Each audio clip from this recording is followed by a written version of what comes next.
Hey there! I will show you how to find your lost Rockstar email account in today's video. Here is an elementary guide on restoring your email using your iPhone or Android.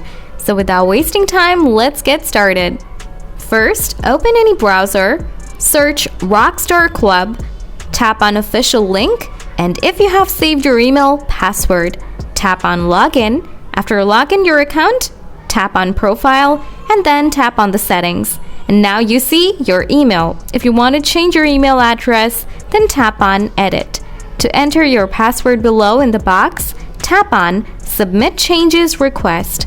So, this is the way you can check and change your email in your Rockstar Club account. If you like our video, hit the like button and write your question in the comment section below. Thanks for watching!